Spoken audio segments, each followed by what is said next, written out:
Subhanallah walhamdulillah wa la ilaha illallah, Allahu Akbar. Subhanallah walhamdulillah wa la ilaha illallah, Allahu Akbar. الحمد لله رب العالمين وصلى الله وسلم وبارك على سيدنا وحبيبنا وشفيعنا وإمامنا محمد وعلى آله وأصحابه الطيبين الطاهرين. De l'intention. Tu dois, mon frère, améliorer la droiture et la sincérité de tes intentions, les analyser et bien réfléchir avant de t'embarquer dans des actions. Car les intentions sont le fondement des actes. Elles déterminent si tes actions seront bonnes ou mauvaises, saines ou malsaines. Le prophète, sallallahu alayhi wa sallam, que la paix et les bénédictions de Dieu soient sur lui, a dit: les actes ne dépendent que des intentions, tout homme reçoit conformément à son intention. Tu dois donc ne prononcer aucune parole, ne faire aucune action, et ne prendre aucune décision si tu n'as pas l'intention par elle de te rapprocher de Dieu et de rechercher la récompense qu'il a prévue par sa grâce et sa bienveillance pour l'acte considéré. Et sache que se rapprocher de lui ne peut se faire qu'à travers les dévotions obligatoires et surrogatoires qu'il a expliquées par son messager, que les bénédictions et la paix de Dieu soient sur lui. Une intention sincère peut transformer ce qui n'est que licite en une dévotion, car les moyens sont jugés selon leur fin. Par exemple, on peut manger avec l'intention de se fortifier pour bien adorer Allah subhanahu wa ta'ala, ou avoir un rapport avec sa femme dans l'intention d'avoir un fils qui adorera Dieu. C'est une des conditions de la sincérité de l'intention que le comportement ne la contredise pas. C'est une des conditions de la sincérité de l'intention que le comportement ne la contredise pas. Par exemple, si un homme cherche la connaissance en proclamant son intention de la mettre en pratique et de l'enseigner, et il ne le fait pas quand il en est devenu capable, son intention s'avérera non sincère. De même, si un homme court après les choses de ce monde en affirmant qu'il agit ainsi uniquement pour être indépendant des autres gens et pour être à même de donner l'aumône aux nécessiteux et d'aider les membres de sa famille, et qu'il ne le fait pas alors qu'il en a acquis la capacité, on a la preuve que son intention originelle ne compte pas. C'est-à-dire, elle n'était pas là.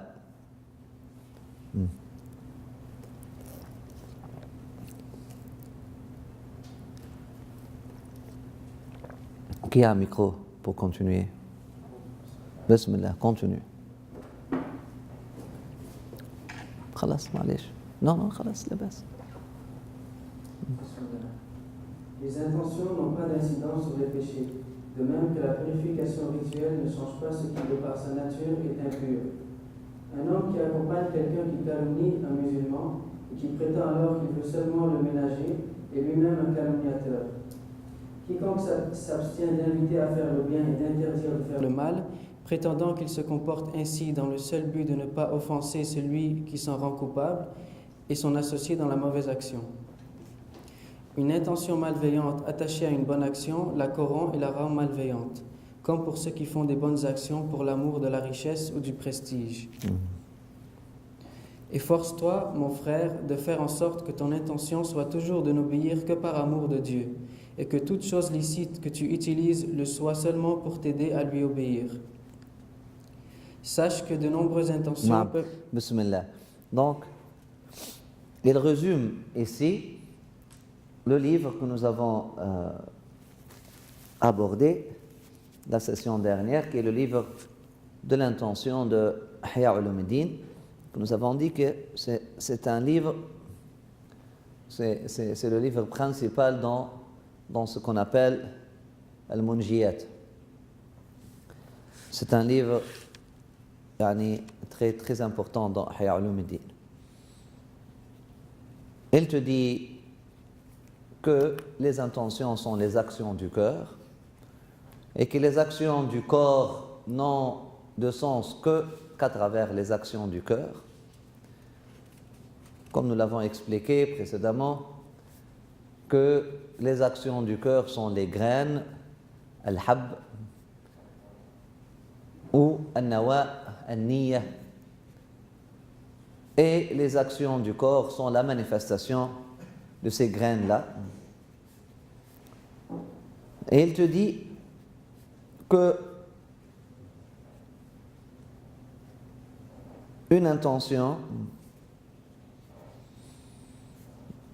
peut rendre qu'est-ce qui est licite dévotionnel en un acte de ibad, peut transformer al-ada en ibad, l'intention.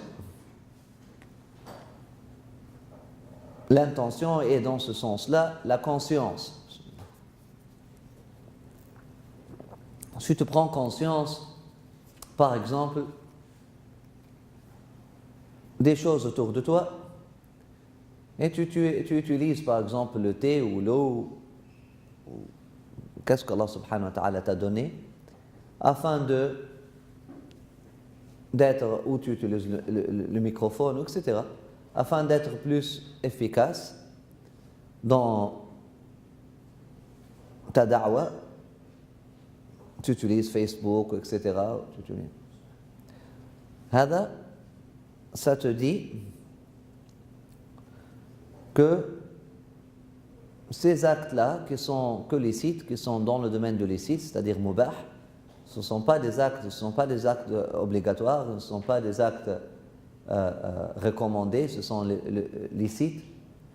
Vous savez que dans la balance de shara', dans la balance de la loi, il y a 5 jugements possibles. Il y a 5 catégories des actes. Il y a l'acte obligatoire versus l'acte interdit. Il y a l'acte recommandé versus l'acte réprouvé.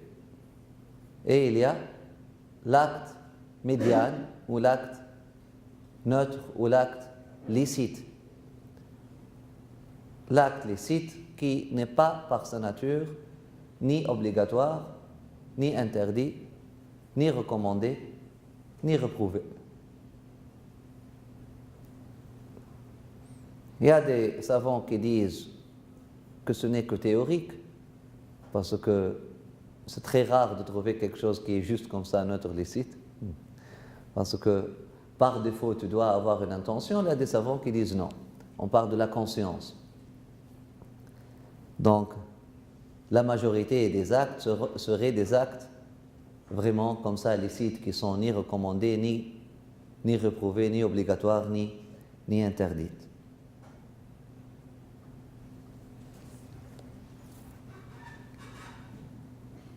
Il te dit que l'acte, l'intention, l'action du cœur peut travailler sur l'action du corps qui relève du domaine du licite pour devenir un acte de dévotion. Après ça, il te dit que maintenant, l'intention est jugée par sa sincérité. Comment on sait que nous sommes sincères ou non? Il faut s'interpeller, il faut se poser la question. Il faut que notre comportement ne la contredise pas. Je dis, je blague avec mon frère parce que je l'aime. Marhaba. Je blague avec mon frère, je le dessine comme clown, etc. parce que je l'aime. C'est par amour. C'est bien, ça peut être fait par amour. Mais, quelques jours après, ce même frère, ce même ami, ou ce même... t'as dit quelque chose que tu n'as pas aimé, khalas, maintenant, tu le décris comme s'il était le pire des êtres humains ou quelque chose comme ça.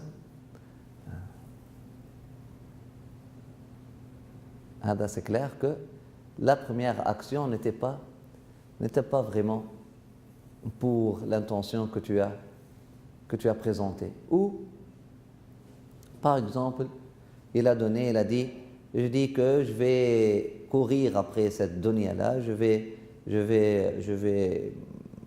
courir après les choses de ce monde, mais je dis que je le fais uniquement pour être indépendant des autres et pour être à même de donner aux nécessiteux, d'aider les membres de ma famille, etc. Alors que lorsque j'ai l'argent, je continue à courir, je ne donne pas aux nécessiteux, toujours je n'ai pas, et je fais d'autres choses qui sont mauvaises. Après ça, elle te dit, les intentions n'ont pas d'incidence sur les péchés, par exemple. On ne peut pas faire un péché avec une bonne intention. Comme calomnier, par exemple. Par exemple, il y a un imam innovateur à Lucas.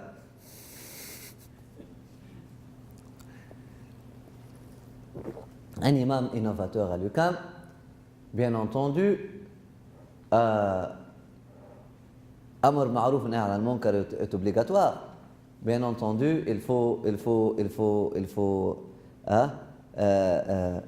inviter à faire le bien, interdire de faire le mal.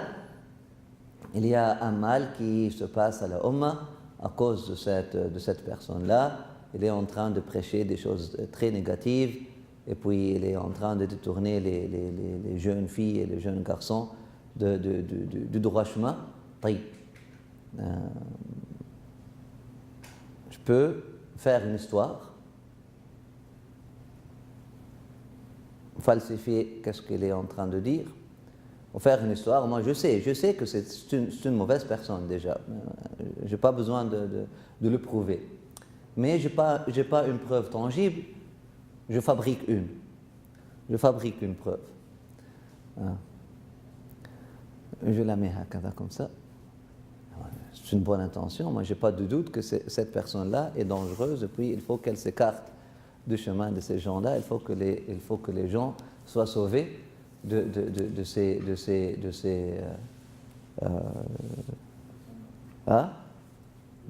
sa magie ou de son mal ou quoi que ce soit. Donc, je fabrique une histoire. Là, on ne peut pas, tu ne peux pas. L'intention n'a pas d'incidence sur le péché. Un péché est un péché. De même que la purification rituelle ne change pas ce qui, de par sa nature, est impur. Subhanallah. La purification rituelle ne change pas ce qui, par sa nature, est impur. Tu ne peux pas aller laver l'urine. Tu ne peux jamais rendre l'urine pure. Ou aller laver, je ne sais pas, quelque chose qui est impur, khalas. Par sa nature. Il a donné l'exemple de calomniateur, accompagner un calomniateur. Il a donné l'exemple de rester avec quelqu'un qui, sans le dire, s'abstiner de lui inviter à faire le bien et l'interdire de faire le mal. Et puis tu dis, c'est vraiment pour faire attention à ses sentiments parce que j'ai du souci pour ses intentions, j'ai du souci pour son état, etc. Je dis, après ça, cette intention qui est bonne ne peut pas justifier une action qui est par sa nature même malveillante. Efforce-toi, mon frère, de faire en sorte que ton intention soit toujours de n'obéir que par amour de Dieu et que toute chose licite que tu utilises le soit seulement pour t'aider à lui obéir. Efforce-toi, c'est ça le chemin. C'est ça le chemin. Fais en sorte que ton intention soit toujours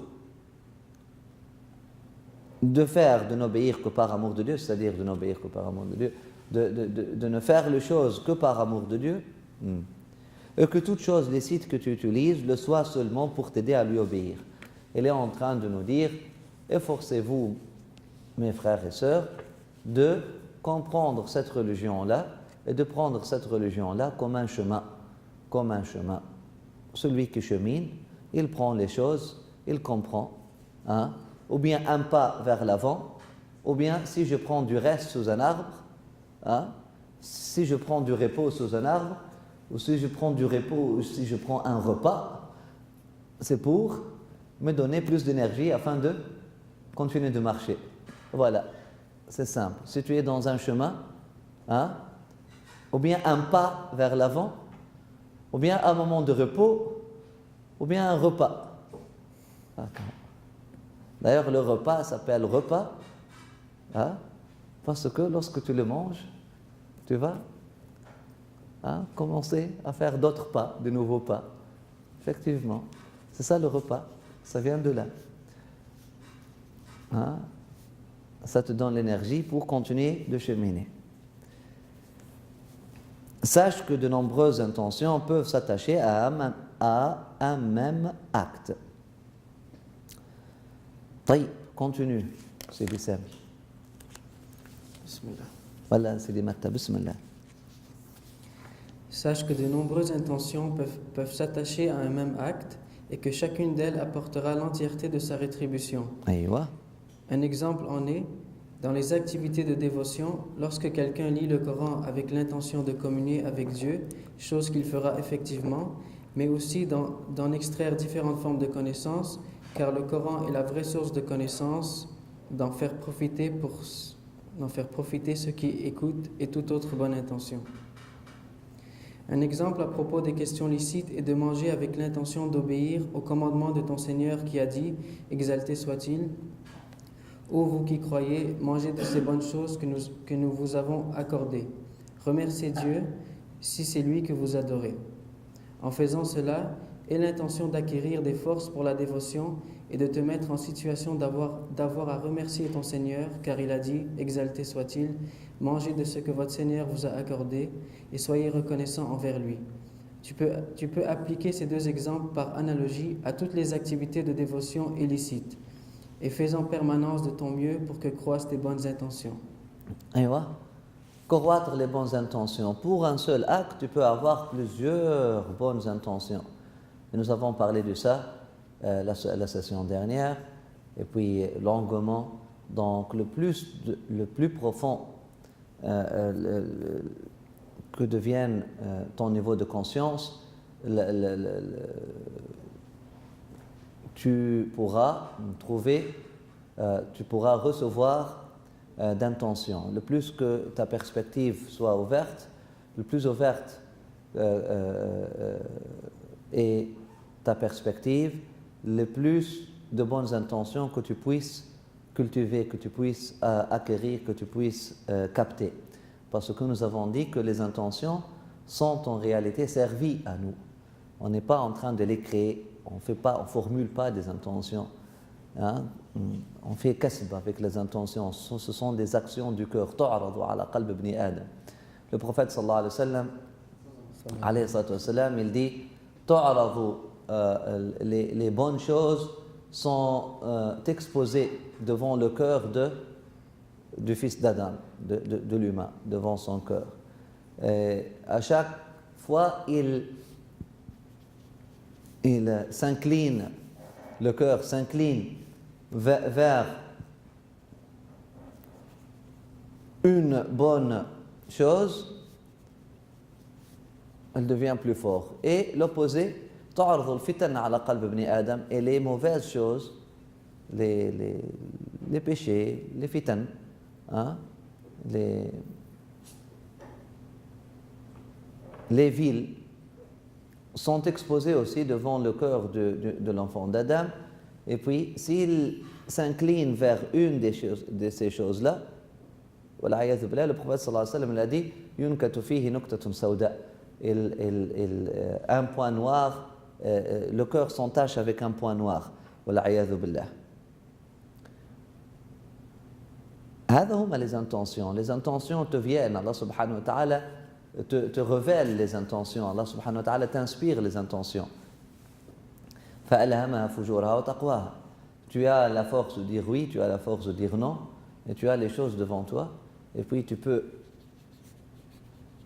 s'incliner vers une chose positive, comme tu peux t'incliner vers une chose, wal'ayadhu billah, négative. C'est ça l'intention.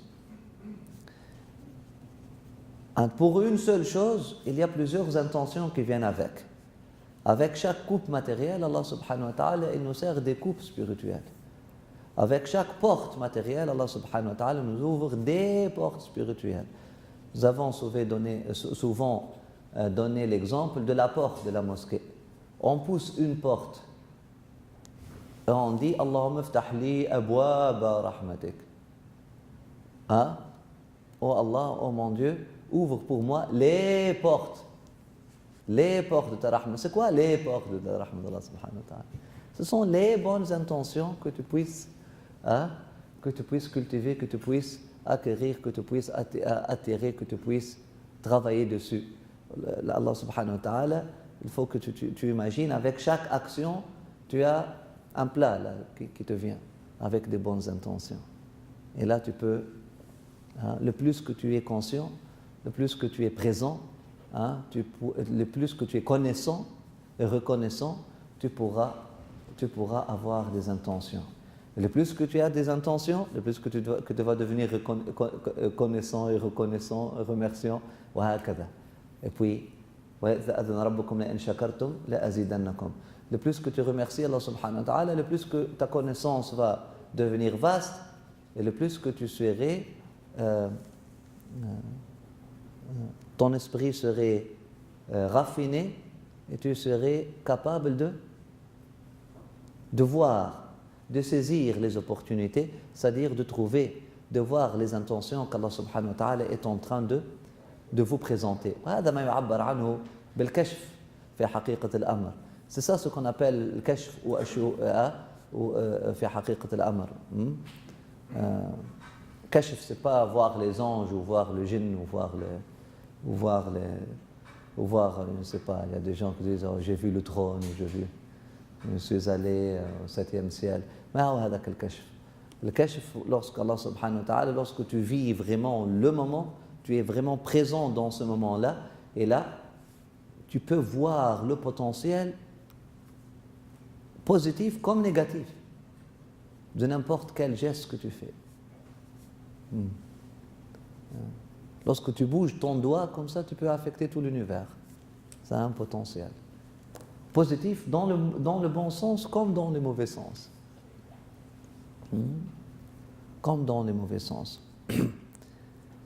Ben, il te dit, sache que de nombreuses intentions peuvent s'attacher à un même acte. Et que chacune d'elles apportera l'entièreté de sa rétribution. Absolument. L'imam al-Haddad, il parle, dans ce livre, le livre de l'aide, il parle à la populace de son époque. On comprend que chaque intention peut apporter l'entièreté de sa rétribution. Un exemple, on est dans les activités de dévotion. Lorsque quelqu'un lit le Coran, dans les activités de dévotion, si tu lis le Coran avec l'intention de communier avec Dieu, bismillah, mais aussi d'en extraire différentes formes de connaissances, mais aussi tu le lis à haute voix pour faire une sorte d'ambiance dans la maison, mais aussi pour protéger la maison, mais aussi afin que ton enfant jeune te voit en train de réciter le Coran, donc ça va forger sa personnalité, mais aussi tu lèves un peu plus ta voix parce que ton épouse ou ton époux avec son ami sont en train de calomnier quelqu'un dans la cuisine ou dans le salon. Tu veux leur intimider de façon acceptable, qu'ils comprennent que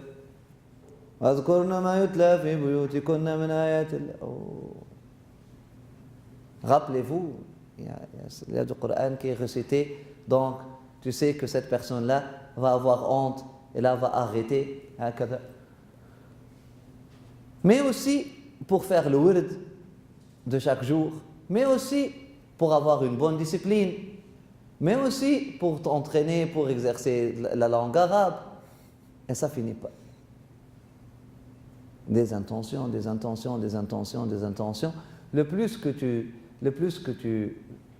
es connaissant d'Allah subhanahu wa ta'ala, le plus d'intentions que tu serais capable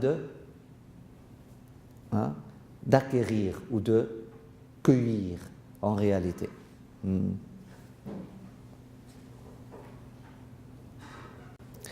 Le plus d'amour et d'avidité. La bonne avidité. Être avide, ce n'est pas toujours mauvais. Dans ce sens-là, être avide est une qualité. C'est l'attachement à Allah subhanahu wa ta'ala, c'est l'amour à Allah subhanahu wa ta'ala, c'est l'avidité, c'est la connaissance qu'Allah subhanahu wa ta'ala est généreux. Ça te donne, ça ouvre la porte des intentions pour toi. Il a donné aussi, même pour un acte qui n'est pas, qui est par sa nature, c'est pas un acte de dévotion, comme manger, c'est un acte licite. Ce n'est pas un acte de dévotion. Elle te dit, tu peux manger pour avoir la force. Tu peux manger pour te sentir bien, pour prendre soin d'une création d'Allah subhanahu wa ta'ala. Tu peux manger pour ne pas tomber en dépression. C'est une ibada. Prévenir la dépression. Tu peux manger quelque chose d'un peu plus sucré que d'habitude ou quelque chose comme ça, pour te sentir bien, afin que lorsque tu es bien, tu vas être reconnaissant, tu vas remercier Allah subhanahu wa ta'ala pour du vrai. Comme le maître Abul Hassan Shaduli radiyallahu anhu a trouvé un de ses nouveaux disciples en train de boire l'eau chaude. Mais l'eau chaude, la boire chaude comme ça, un jour d'été. Abul Hassan Shaduli a dit, Ya Bunay, barrid al-ma'. Va le mettre sous l'ombre un peu, puis bois de l'eau fraîche. Comme ça, tu vas dire Alhamdulillah avec avec toute ta force. Tu vas dire Alhamdulillah pour du vrai. Pas en buvant de l'eau chaude comme ça, tu vas pas pouvoir dire Alhamdulillah.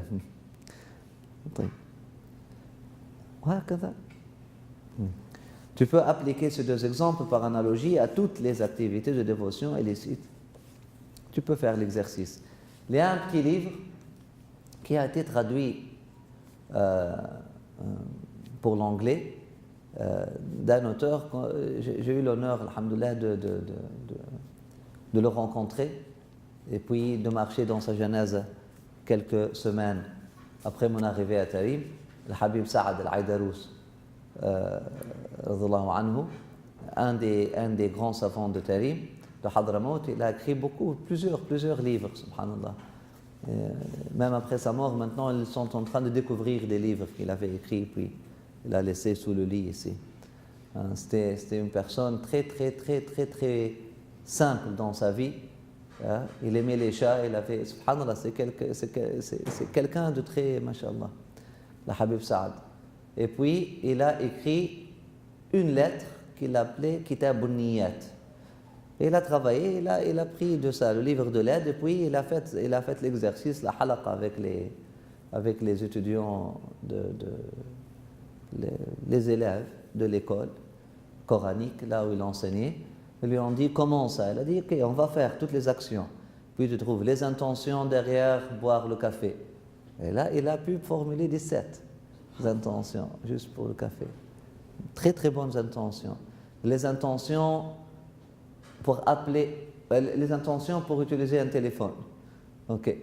Les intentions pour utiliser, pour mettre, Une montre. un montre. Une montre dans la main.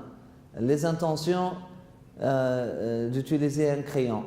Les intentions de porter un crayon dans la poche. Les intentions d'aller avec les frères au parc, les intentions de jouer le football, les intentions de faire... Ajib, tu vas trouver vraiment quelque chose. The Book of Intentions. Un petit livret comme ça, Mais vraiment, c'est très riche. Ça ouvre les portes, ça ouvre des perspectives. Ça te montre que, subhanallah, أحسبتم أنما خلقناكم عبثا وأنكم إلينا لا ترجعون. Ça revient à est-ce que vous croyez que nous vous avons créé pour jouer? Voilà. Non. Nous ne vous avons pas créé pour faire quoi que ce soit.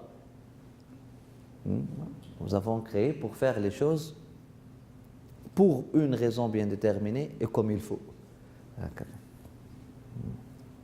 Waqsad fi mashik. Il y a un verset dans le Coran, Sayyidina Luqman, il parle à son enfant, il lui dit Waqsad fi mashik. Ça a deux sens. Iqsad fi mashik, ça veut dire marche peu, marche pas beaucoup. C'est-à-dire reste, reste chez toi. C'est un tafsir ضعيف du verset. Mais il y a un autre tafsir, Waqsad fi mashik. Et que dans chaque pas, tu as, pour chaque pas, tu formules une intention. Et que pour chaque pas, tu as une intention. À chaque fois que tu bouges, ne marche pas comme ça. Tu bouges de chez toi pour aller, il faut que tu aies une intention, une bonne intention, qui te rapproche d'Allah subhanahu wa ta'ala. C'est-à-dire, il faut cheminer. Voilà. Aqsad fi mashik, c'est-à-dire cheminer. Cheminer. À travers vos pas, cheminer. Ne faites pas les choses comme ça, parce que même dans cette vie-là, si on pense de la vie, nous sommes en train de marcher dans la vie. Il y a ceux qui sont en train de subir leur vie, il y a ceux qui sont en train de vivre leur vie. Ceux qui sont en train de subir leur vie ne sont pas conscients, ils sont en train de marcher tout simplement. Et puis ils vont se trouver dans un trou à un moment donné. Subhanallah, qu'est-ce que s'est passé, comment? Ceux qui sont en train de vivre leur vie, ils sont en train de marcher, chaque pas, ils ont des intentions, ils connaissent là où ils vont aller, donc ils connaissent comment faire les choses. Donc ils ont des intentions derrière toute chose. Tu peux trouver deux êtres humains. Ils ont fait exactement les mêmes choses matériellement. Exactement. Adel s'est marié, Adel s'est marié. Adel a eu 4 enfants, Adel a eu 4 enfants. Adel a nommé le premier Mohammed, l'autre il a nommé le premier Mohammed. Il a appelé la deuxième, il a nommé la deuxième Fatima, l'autre il a nommé la deuxième Fatima.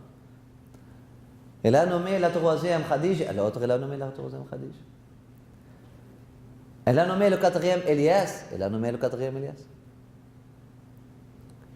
Hadak il est devenu médecin, Hadak il est devenu médecin.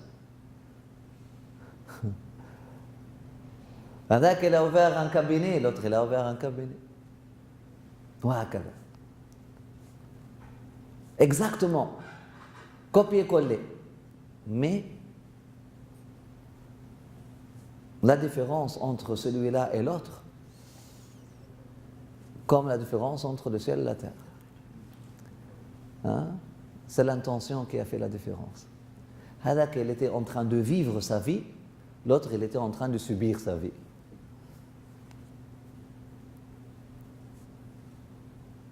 Hadak, il a vécu l'expérience de mariage. Il est allé chercher, il a fait la prière de istikhara, il a fait le dua, Rabbi inni lima anzalta ilayya min khayrin faqir, wa hakadha. Il était très reconnaissant lorsque la bonne personne est venue à lui, où il a trouvé la bonne personne. Hadak, il a anticipé déjà son premier garçon. Puis il a dit, mon premier garçon, je vais l'appeler Mohammed pour avoir la baraka du prophète sallallahu alayhi wa sallam. L'autre, il était khalas, juste parce que c'est la vie comme ça. La vie de l'être humain, on dirait une machine, puis khalas. On dirait un téléphone. Ok, il est maintenant dans le magasin, à un moment donné, hop, une main vient sur le téléphone, se dépose sur le téléphone, je vais l'acheter, khalas. Il vit sa vie, tac, tac, tac, tac, tac, tac, tac, tac, tac. Est-ce qu'il a quelque chose à dire? Ne fais pas ce programme, non, tu peux. Jusqu'à ce qu'à un moment donné, il tombe, il est brisé. Salam alaikum. Il a subi son existence. Est-ce qu'il a existé? Il n'a pas existé. Il a subi son existence. Il y a plusieurs êtres humains aujourd'hui, nous sommes en train de subir, on subit l'existence. On est là tout simplement. On fait les choses, on subit les choses. On ne vit pas les choses. C'est l'intention qui fait la différence. Il a des niveaux de vie. Il a des niveaux d'envie, il y a des niveaux de vie aussi.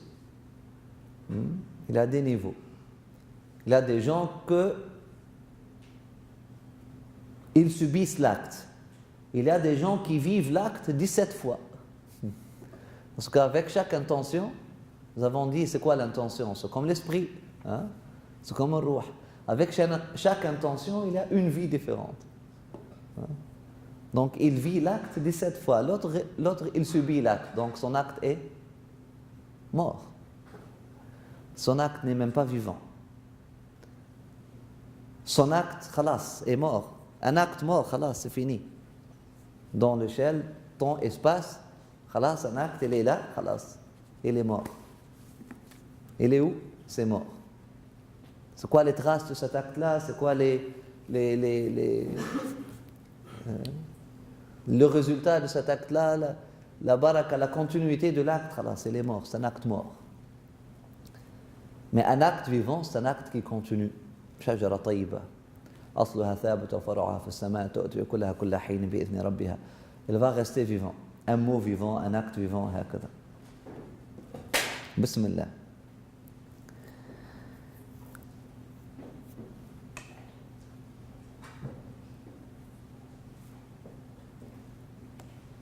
Le mot intention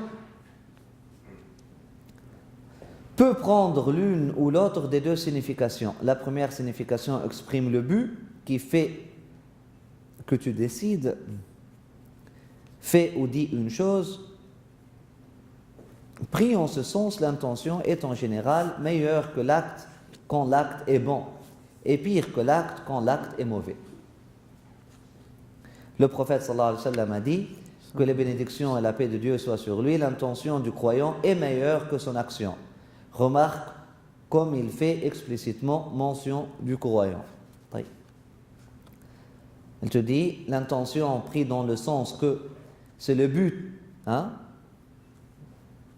dans le sens de but. C'est quoi ton but? Il te dit elle est en général meilleure que l'acte quand l'acte est bon et pire que l'acte quand l'acte est mauvais. Parce que l'être humain est limité. Physiquement, il est limité. Donc, il a voulu... Un voleur est rentré à la maison. Son but était de voler toutes les choses précieuses. La chance qu'il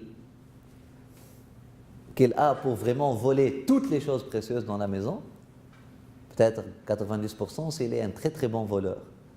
50% normalement. 10% c'est son premier vol.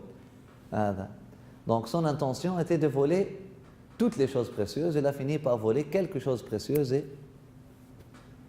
a pris la fuite. Quelqu'un a, maintenant dans l'autre sens, quelqu'un a voulu prendre un orphelin de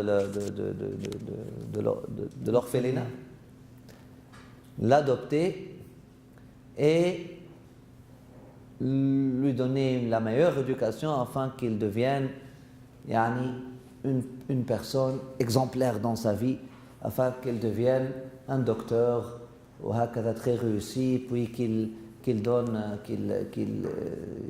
soit bien aussi, lui à son tour avec les orphelins, etc. Bon.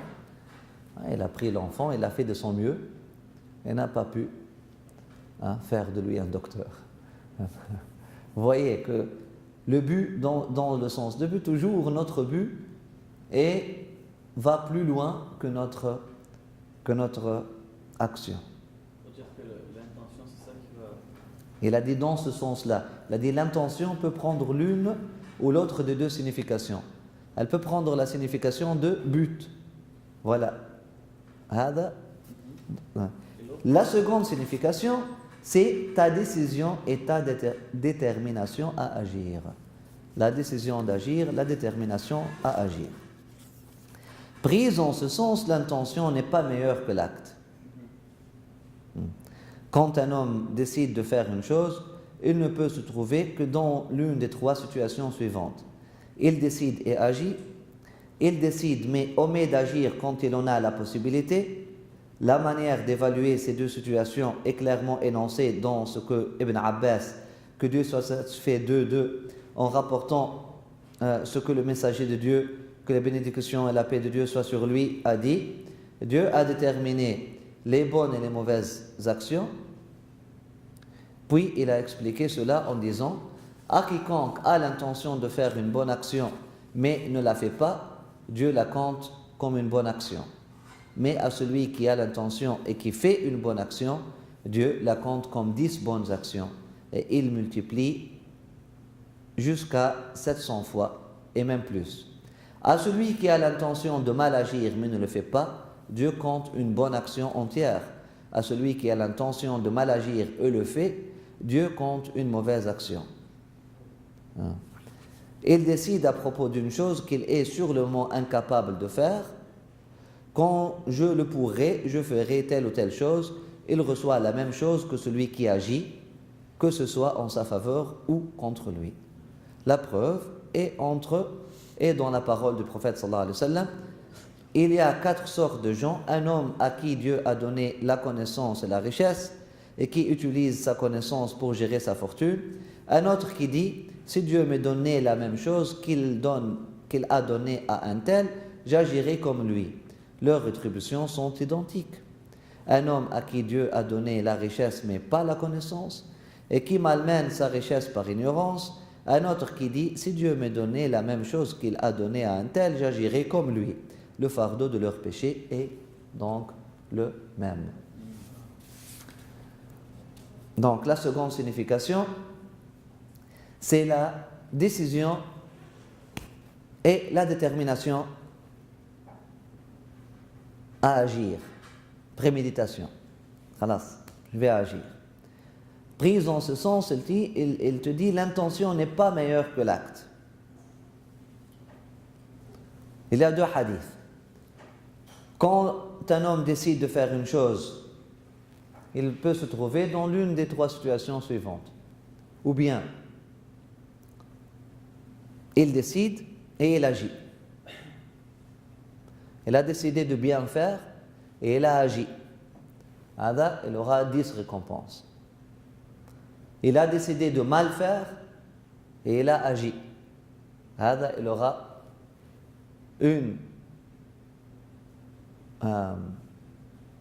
une mauvaise action. Ou bien, il a décidé et n'a pas agi. Il a décidé de bien faire et n'a pas agi, car il n'avait pas la possibilité de le faire. C'est pas car il n'avait pas la possibilité. Il a décidé de bien faire, mais après ça, il a oublié, il n'a pas agi. Il aura une bonne action. Il a décidé de mal faire et il n'a pas agi. Selon le hadith, il aura une bonne action. Subhanallah.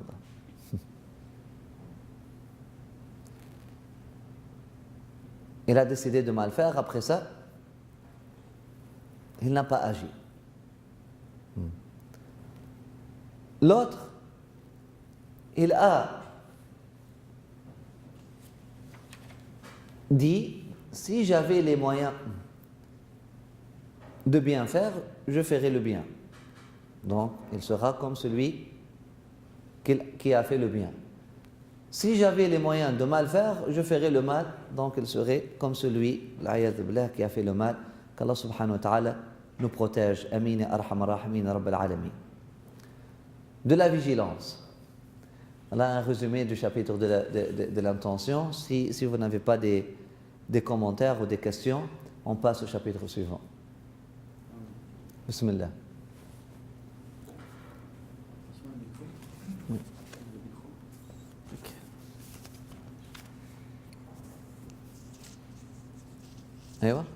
Vas-y. Donc, c'est juste pour dire, quand on dit que les gens ils disent d'avoir faire juste les intentions juste pour Dieu, ça veut dire que Ça veut dire que chaque intention doit être liée d'une manière ou d'une autre. Ça peut être n'importe quel type d'intention tant qu'elle est liée. Vous avez parlé par exemple de boire quelque chose pour être bien par exemple, éviter la dépression.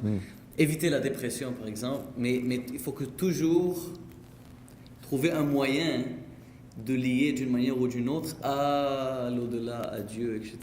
C'est ça. Ok. C'est juste parce qu'avant les gens disaient il faut que tu aies comme seule intention Dieu. Là je pensais que tu devais formuler une seule intention. Non. Lorsqu'on dit il faut que tu aies comme seule intention Dieu, c'est-à-dire cheminer vers Dieu, Dieu est le maqsad, subhanahu wa ta'ala, c'est la conscience. C'est-à-dire qu'il faut que tu sois conscient que Dieu est là et que ta vie est un cheminement vers Dieu. Donc, pour cheminer vers Dieu, tu as besoin de la joie, tu as besoin de la tristesse, tu as besoin de rire, tu as besoin de pleurer, tu as besoin de marcher, tu as besoin de t'arrêter, tu as besoin d'avoir des amis, tu as besoin de moments de solitude, tu as besoin de moments de socialiser, tout ça pour cheminer vers Dieu. Parce que tu es un être humain. Dieu est Dieu, mais toi, tu es toi. Pour cheminer vers Dieu à partir de toi, donc, il faut prendre tous ces moyens. Il faut utiliser tous les soldats. Il faut utiliser tous les moyens. Il faut s'investir. C'est-à-dire, il faut investir toutes les richesses qu'Allah subhanahu wa ta'ala t'a données. Le but, c'est Dieu, finalement. Mais formuler plus l'intention que, lorsque je dis pour éviter la dépression, finalement quoi? Pour éviter la dépression, pourquoi? Parce que le moment de dépression va être un moment de subir. Fitna. De fitna. Il faut l'éviter. Pourquoi? Donc, si Allah subhanahu wa ta'ala m'a donné un moyen, pourquoi je rentre, puis je sombre, puis je m'emprisonne, etc. Si un café au chocolat peut m'aider à juste rester avec des amis peut m'aider à sortir de mon puits, à sortir de mon trou noir, afin de continuer à cheminer par après. Bismillah. Jamil. وهذا المعنى. Donc finalement,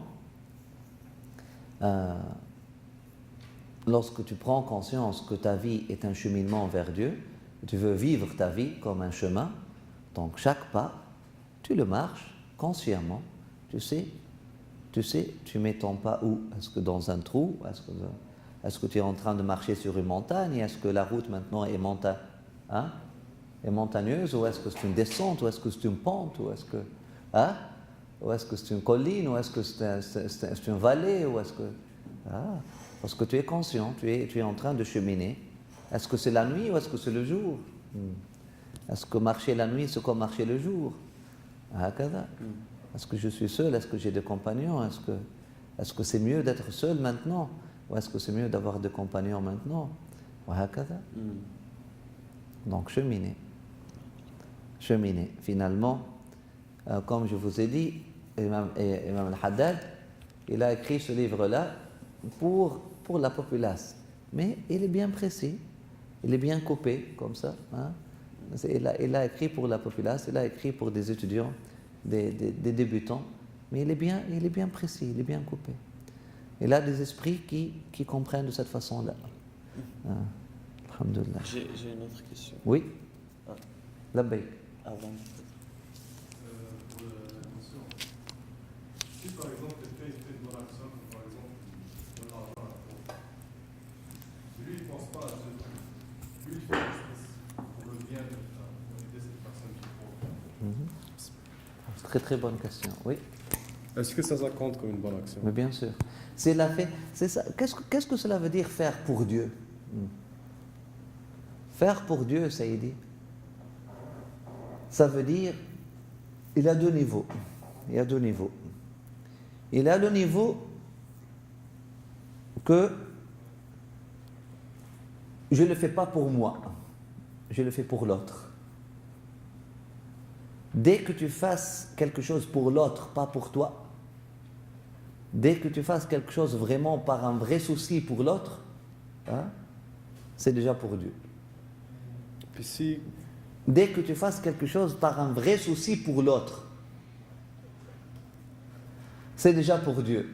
Il y a des philosophes qui te disent non. Faut-il encore que tu sois croyant. Faut-il encore que tu sois un croyant. Tu as Dieu dans la tête. Tu fais quelque chose pour l'autre, mais tu as aussi la conscience que tu es en train de faire ça pour cheminer vers Dieu, parce que Allah subhanahu wa ta'ala t'a dit d'être bien, Ar-Rahimun yarhamuhum ar-Rahman. Si vous montrez la rahma pour ceux qui sont sur terre, Allah subhanahu wa ta'ala va vous montrer la rahma, va vous rapprocher. Mais je vous dis que faire quelque chose à 100% vraiment pour l'autre, vraiment pour nourrir l'autre, sans avoir sans avoir sans la faire pour soi, hein? Du Coran, du texte du Coran, ce n'est possible que pour un croyant. Donc on n'a pas besoin de faire deux conditions. Si tu fais quelque chose pour l'autre, elle est pour Dieu. Parce qu'Allah subhanahu wa ta'ala, lorsqu'il parle de ceux qui ne croient pas, il dit الذين يراءون يمنعون الماعون ينفقون أموالهم رياء ولا يؤمنون بالله واليوم الآخر. يعني ceux qui dépensent leur argent pour ostentation ne sont pas croyants. Donc ceux qui ne sont pas croyants, ceux qui ne voient pas Dieu, hein, ceux qui ne croient pas en Dieu ne peuvent pas faire des choses vraiment pour nourrir l'autre à 100%, vraiment par souci pour l'autre, pas par souci pour soi-même. Au contraire. C'est parce que si ce n'est pas croyant, tu es croyant en qui? L'opposé d'être un croyant, ou bien stupide, ou bien égocentrique. Ou bien stupide qui tellement, il est stupide, il est fou, c'est quelqu'un qui هذا معذور. Qui ne croit pas en Dieu, c'est quelqu'un qui est égocentrique. C'est quelqu'un qui a son égocentrisme est tellement fort qu'il ne peut pas croire en Dieu. Ou bien il est stupide, il est perdu dans cette vie-là, il n'a pas pris le temps pour poser les questions qu'il doit se poser. Wallahu wa rasuluhu a'lam. Ou bien il est égocentrique, c'est-à-dire il est tellement consommé en soi-même. Tout ce qu'il fait, c'est moi. Moi j'ai fait ça, j'ai donné. Il est en train de s'adorer. Lorsqu'il donne l'argent, lorsqu'il aide, lorsqu'il bâtit des cliniques. C'est pour ça que tu trouves maintenant les cliniques, ils portent les noms des êtres humains. Les écoles portent les noms des êtres humains. Ajib, de leur vie, de leur vivant. Il veut bâtir une école qui porte son nom. Ajib. C'est quelque chose. Les gens sont en train de s'adorer, c'est dit. Et la deuxième question, c'est, et si quelqu'un fait le contraire? Il ne fait pas pour aider la personne, il fait juste dans sa tête ses business avec Dieu. C'est une impossibilité. C'est une impossibilité parce que il fait son business. C'est vraiment quelqu'un qui est égocentrique. C'est le meilleur exemple pour quelqu'un qui est égocentrique. Je fais mon business avec Dieu. Voilà. Moi, je vous donne la sadaqa. Toi, tu te tues avec, tu bénéficies de ma sadaqa, tu bénéficies pas. C'est pas mon problème. Moi, je l'ai donné pour Dieu. C'est l'exemple qu'on écoute le plus aujourd'hui. C'est le paradigme de plusieurs musulmans aujourd'hui. C'est dingue. C'est dingue. Qu'est-ce que cela veut dire? Qu'est-ce que cela veut dire? C'est quelqu'un qui est consommé par soi-même, qui est tellement consommé par soi-même, qui est tellement obsédé par soi-même, et tellement il n'a même pas l'espace pour l'autre, il ne trouve même pas de l'empathie pour l'autre. Lorsqu'on fait les actions, le plus court chemin de l'ikhlas, pour l'ikhlas, c'est de s'investir réellement pour nourrir l'autre. Hein? Le chemin le plus court pour l'ikhlas, ce n'est pas quelque chose d'abstrait, de réel. Le chemin le plus court, le plus tangible de l'ikhlas, lorsque tu t'investis réellement pour nourrir l'autre. Par exemple, je parle maintenant. Est-ce que je parle pour vraiment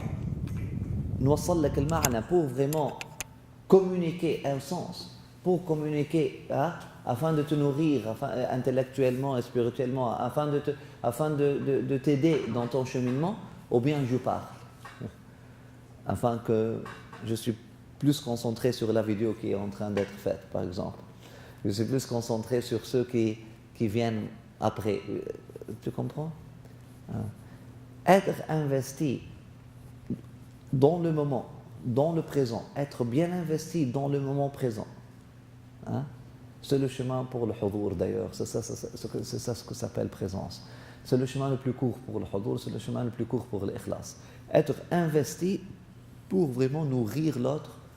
لا نريد منكم جزاء ولا شكورا هذا معنى إنما نطعمكم لوجه الله نطعمكم لوجه الله ما هو لوجهنا هذا المعنى. Pour Dieu, ça veut dire pas pour moi. Mais ça ne veut pas dire pas pour toi. Ça n'existe pas. Je donne ça pour Dieu, pas pour toi. Dans un sens, je donne ça pour Dieu, pas pour que tu me dises quelque chose, oui. Mais ça revient, je donne ça pour Dieu, pas pour moi. Mais bien sûr, si c'est pour Dieu, il faut que ça soit quelque chose de bien nourri. Tu donnes à Dieu une squelette morte. C'est quoi Allah subhanahu wa ta'ala te dit? Il n'a pas besoin de l'argent, lui. Allah subhanahu wa ta'ala ne voit pas l'action là, en chair et en os. C'est cet amour dans ton cœur pour ton frère, c'est ça que Dieu voit. C'est ce souci que tu cultives, c'est ce souci que tu nourris pour bénéficier, pour bénéficier l'autre. C'est ça qui élève ton degré. Aïwa? C'est ça au final, c'est que peut-être la récompense ou le business avec Dieu vient du fait que tu t'occupes de la personne, c'est pour ça que Dieu te récompense. Oui. Donc c'est ça. Et ça m'a fait penser au hadith de tu ne m'as pas nourri, le hadith Qudsi. Oui. Comment je ne t'ai pas nourri? Parce que si tu avais été. Donc il y a un lien entre tu t'occupes de la personne, tu vois. Tu peux pas. Absolument. Absolument. Il a pensé que Dieu est une tierce personne. Nous avons parlé de ça. Nous avons dit Dieu n'est pas une tierce personne. Il est dans cette relation, il est là. Hein? Il est dans la personne, que tu es en train de nourrir. Il n'est pas là. Tu peux pas. Non, si tu nourris cette personne-là, entre guillemets, tu as nourri Dieu. Si tu as essuyé les larmes de cette personne-là, entre guillemets, tu as essuyé les larmes. C'est très profond comme sens. Dieu n'est pas quelque part dans l'espace ou une tierce personne. Non, c'est très profond. Oui. Wa alaykoum salam. Oui, je vais répéter la question. Oui.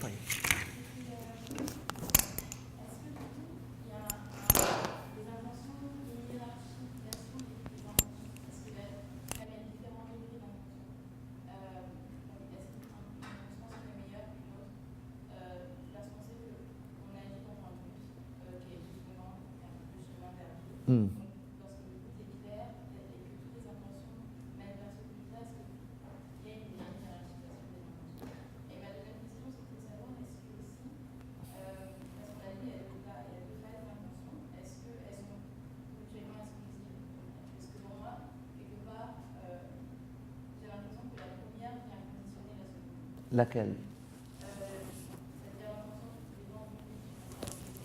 Oui.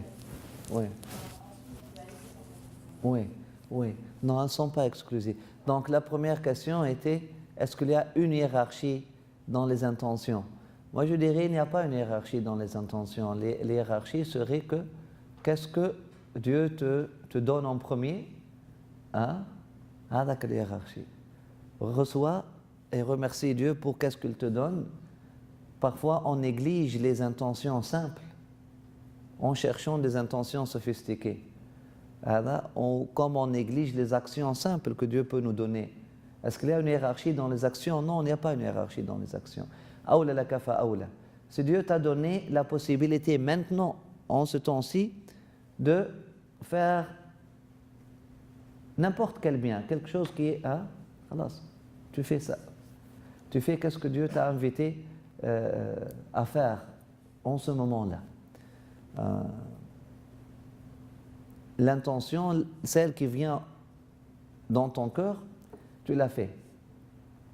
Celle qui vient en premier dans ton cœur, tu l'as fait. Et tu t'ahmad Allah, tu remercies Allah subhanahu wa ta'ala pour t'avoir inspiré cette intention-là et tu agis en conséquence. Est-ce que les deux sens, est-ce que les deux définitions d'intention sont exclusives? Non, effectivement, elles ne sont pas exclusives. Elles sont très proches. C'est juste, l'une, il a dit, la première c'est le but, la deuxième c'est vraiment la décision de faire. Effectivement, si tu as un but bien déterminé, tu vas travailler pour ce but-là. Tu vas travailler pour ce but-là. À un moment donné, tu vas te trouver juste avant l'action. Est-ce que je la fais ou je la fais pas? Ça s'appelle l'intention. Et voilà. Dans le livre de l'intention, Ghazali, il avait comme différents types d'intentions. Il a mis différents types d'intentions, comme si par exemple il y a l'intention prépondérante, qui par exemple, si elle ne serait pas là, les autres intentions ne seraient pas là. Et donc c'est comme s'il avait mis un peu une hiérarchie, dans le sens où par exemple, ok, je vais venir ici à cette halaqa parce que, il va avoir de la nourriture. Et puis en même temps, je vais voir les frères, et puis en même temps, je vais voir le discours de Cheikh Hamdi, et puis en même temps. Mais s'il n'y aurait pas eu de nourriture, il ne serait pas venu, par exemple. Donc au moins, il a comme dit, c'était comme le degré de cette intention-là, elle est prépondérante dans son intention, donc c'est elle qui a le plus grand rôle, et donc il avait... Et il a fait ça, c'est pas pour nous donner... la question de la sœur était, si j'ai 2-3 intentions, laquelle je dois faire, laquelle je dois accueillir en premier, laquelle je dois accueillir, je me dis celle qui te vient à l'esprit, celle qui te vient à l'esprit, parce que les intentions sont là pour nous connecter à Allah subhanahu wa ta'ala. L'exemple que tu as fait, l'imam Ghazali, il a fait afin qu'on puisse lire dans nos intentions pour savoir est-ce qu'on est vraiment pour Dieu ici ou pour autre chose. Et puis il te dit, tu peux venir par exemple pour la classe avec, oui, l'intention d'apprendre quelque chose, mais aussi l'intention de socialiser. Il te dit, tu vas voir c'est quoi l'intention qui est prépondérante, quelle intention qui a joué le rôle décisif. Et là, elle t'invite, pour le savoir, à te poser la question. S'il n'y avait pas mon ami tel ou tel, on a dit, ok, tu es venu à la classe parce qu'il y a le cours et parce que ton ami tel ou tel était là. Imam Ghazali t'invite à te poser la question. S'il n'y avait pas mon ami tel ou tel, est-ce que j'irai quand même? Est-ce que j'irai pareil? Si la réponse est oui, là, l'intention prépondérante, c'est la classe. Si la réponse est non, là, il te dit, l'intention prépondérante, c'est de voir ton ami.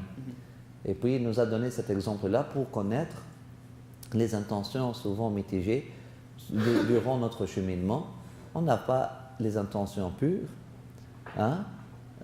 Nous avons des bonnes intentions, mais aussi, nous avons d'autres choses. Donc, Imam Ghazali, il était en train de nous enseigner comment savoir on est dans quelle direction vraiment, pour ne pas mentir à nous-mêmes. Là, par exemple, quelqu'un qui vient dans le cours parce qu'il veut trouver, mettons, il veut se marier, là, et puis il met une intention qui est liée à Dieu, là. Il n'y a pas une hiérarchie justement entre le fait de son intention de venir je vais en même temps chercher une fille pour me marier, etc. Et puis il lit ça, lui, il met ça dans son idée de voilà, pour se marier, et puis ça va m'aider dans mon cheminement, dans sa relation avec Dieu. Si ça serait pas pour ça, il ne viendrait pas, n'est-ce pas? Et donc, mais en même temps, son intention de venir dans une classe, assister à un cours sur la religion, etc., c'est une intention qui est vraiment beaucoup plus basse. Et donc, s'il n'y aurait pas, par exemple, là, sa première motivation qui est, par exemple, se marier, etc., elle ne viendrait pas. Donc, on ne peut pas dire justement qu'il y a une hiérarchie dans son intention qui fait que, s'il aurait été dans le sens inverse, ça aurait été plus élevé pour lui. Non, ça dépend. Ça dépend. Peut-être la priorité pour lui est de se marier. Hein? Peut-être la priorité pour lui à ce moment-là est pour se marier. Ça dépend. Si ce n'est pas le cas, on pourrait peut-être dire que... Oui, mais lorsqu'on parle des intentions, c'est plus profond que ça. Hein, c'est plus profond que ça. Imam Al-Haddad ici a ouvert la perspective pour vous dire qu'il y a plusieurs intentions qui peuvent être là. Ouvrez vos perspectives. Il y a plusieurs intentions que vous pouvez avoir dans un seul acte. C'est-à-dire, il y a plusieurs niveaux de connaissance que vous pouvez avoir.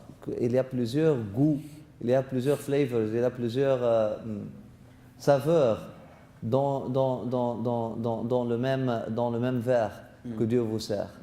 Il y a plusieurs saveurs.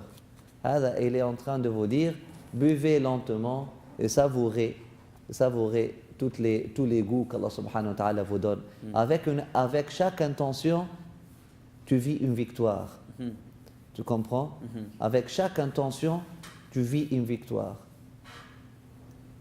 Avec chaque intention, il y a une victoire, il y a toute une histoire. Tu vis une histoire, tu vis une victoire. Avec chaque intention, tu chemines. Hein? Parce que le cheminement n'est pas seulement comme ça, linéaire. Là. Il y a des profondeurs. Il y a des niveaux, hein? Il y a des altitudes. La baik. Donc, toujours par rapport à ça, les deux questions qui ont été posées, je pense que justement la session passée qu'on avait abordé ces questions-là, le niveau, peut-être qu'on avait parlé de la hiérarchie, c'était pas au niveau des actions elles-mêmes, mais plutôt au niveau de la relation qu'on avait avec Dieu en posant ces actions-là. Par exemple, vous aviez évoqué, on peut poser une action par empathie envers quelqu'un, et je pense que c'est l'imam Al-Ghazali qui commentait ça, comme quoi ça pouvait être un bon niveau, mais par exemple le niveau le plus faible, au niveau de ton intention. Ensuite, on pouvait avoir un peu comme l'idée de business avec Dieu, de dire je fais une bonne action en espérant avoir une rétribution, qui serait un niveau un peu plus haut, mais et ainsi de suite. L'autre niveau, c'était, si je me rappelle bien, le dernier niveau, c'était uniquement pour la face de Dieu, en espérant plaire à Dieu simplement. Ici, il parle, c'est pas une hiérarchie, il parle de la pureté de l'intention. L'empathie, lorsqu'il a parlé,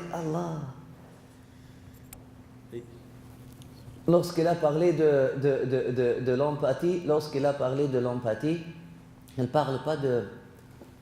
Il parle de l'empathie naturelle, il parle de l'inclination naturelle. Par exemple, c'est dans ta nature, tout simplement.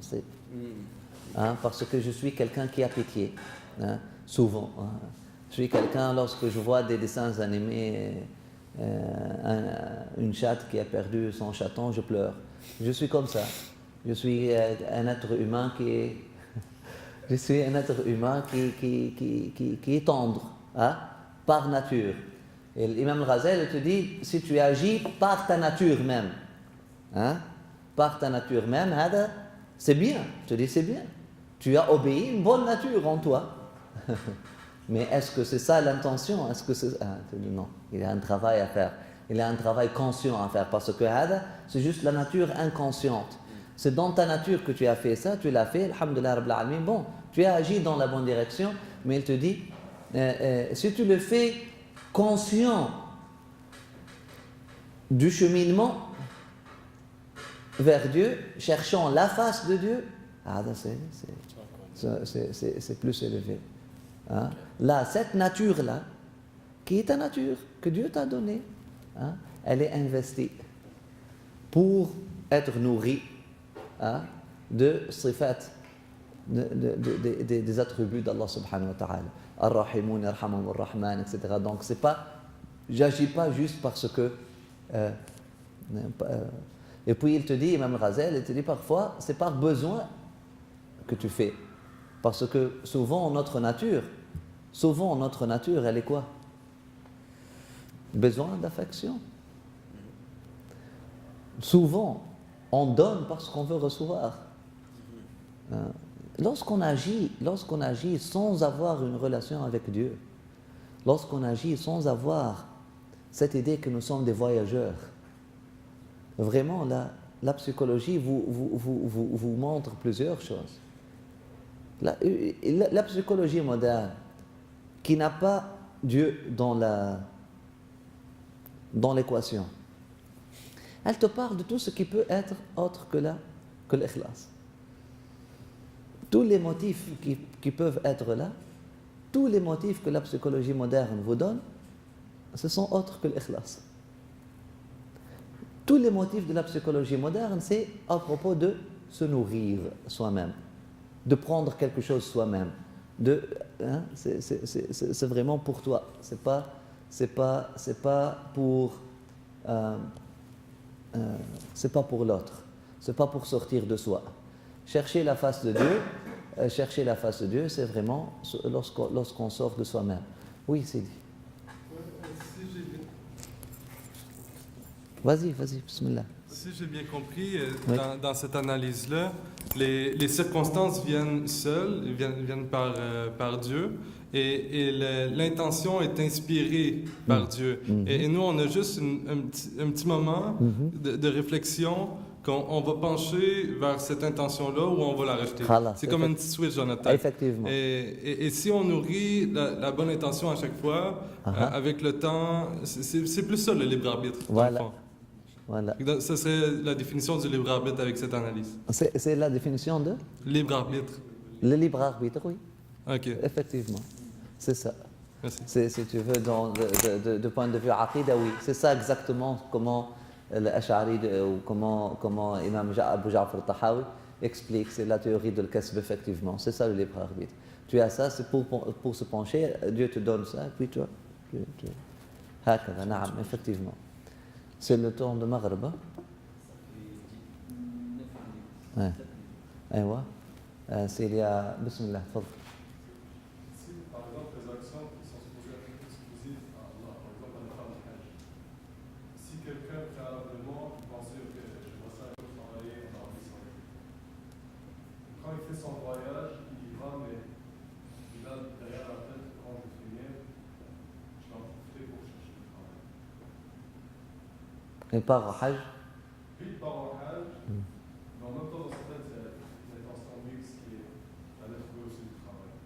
Il va en profiter parce que vu que je vais être là-bas. C'est ça le meilleur exemple pour l'imam Ghazali. Il te dit, pour savoir si ton hajj est valide ou non, tu te poses la question. Si ce n'était pas cette idée de trouver un emploi, est-ce que tu serais allé pareil? Si tu serais allé pareil, ton hajj est valide, l'intention de hajj était prépondérante. Si la réponse était non, alors si je savais que si je savais que ça ne serait pas comme ça, si je savais que je n'aurais pas un emploi vers la fin, je n'irai pas cette année, peut-être j'irai l'année prochaine ou quelque chose comme ça. On n'a pas de hajj ici. On est allé juste pour le business et pour le hajj. C'est pas pour le hajj. Allah subhanahu wa ta'ala après ça nous a dit فَلَا جُنَاحَ عَلَيْكُمْ. C'est pas, Allah subhanahu wa ta'ala a ouvert la porte pour ceux qui vont pour le hajj, pour faire du commerce après, pour faire des choses comme ça, pour payer, pour faire du commerce afin de récupérer l'argent qu'ils ont dépensé pour le hajj, etc. Il y a des versets dans le Coran qui parlent de ça clairement. Bismillah. Effectivement, c'est l'intention. Il faut que l'intention de ta'a soit prépondérante. Il faut que l'intention soit prépondérante. On commence par ça. On commence par ça. Mais ce n'est pas ça la fin, ce n'est pas ça le niveau auquel on doit aspirer. C'est un niveau bas, pareil. Ce n'est pas un niveau excellent, c'est un niveau auquel le croyant aspire. C'est un niveau, on peut commencer à ce niveau-là. Si les bonnes choses, les bonnes intentions, ou comme tu as dit, le hajj par exemple, l'intention de hajj est prépondérante. Pour les awliya d'Allah subhanahu wa ta'ala, pour les croyants, Allah subhanahu wa ta'ala, il nous invite à un niveau Man shaghalahu dhikri an mas'alati a'taytu khayra mu'ati as-sa'ilin. Celui qui a fait son voyage, si j'applique ce hadith-là exactement à cet exemple, si pour celui qui a fait ce voyage exclusivement pour le hajj, puis n'a même pas pensé trouver un emploi, pas trouver un emploi, etc., il finira par avoir le hajj intact, en plus un cadeau من حيث لا يحتسب. من حيث لا يحتسب. Là où, de là où il n'a pas pensé, d'un endroit où il n'a pas pensé. هو ما كانش يفكر في هذاك. Il n'avait même pas ça en tête. Et ça va lui arriver d'une façon, il serait très content avec. Parce qu'il n'a même pas pensé à ça. Une surprise. هذا est le niveau, c'est ce niveau-là auquel on doit aspirer. Vraiment faire les choses exclusivement pour Allah subhanahu wa ta'ala. Et ayant confiance en Allah subhanahu wa ta'ala qu'il va nous donner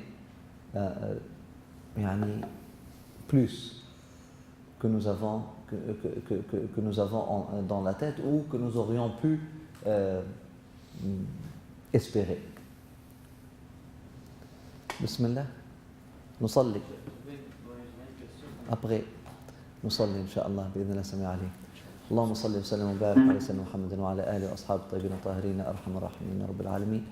اللهم اغفر لنا، اللهم ارحمنا، اللهم اجبرنا، اللهم استرنا. آمين. اللهم انصرنا يا أرحم الراحمين يا رب العالمين. يا حي يا قيوم برحمتك نستغيث، من عذابك نستجير، اصلحنا شأننا وردنا كله، لا تكلنا لأنفسنا لا إله أحد من خلقك طرفة عين ما أقل من ذلك.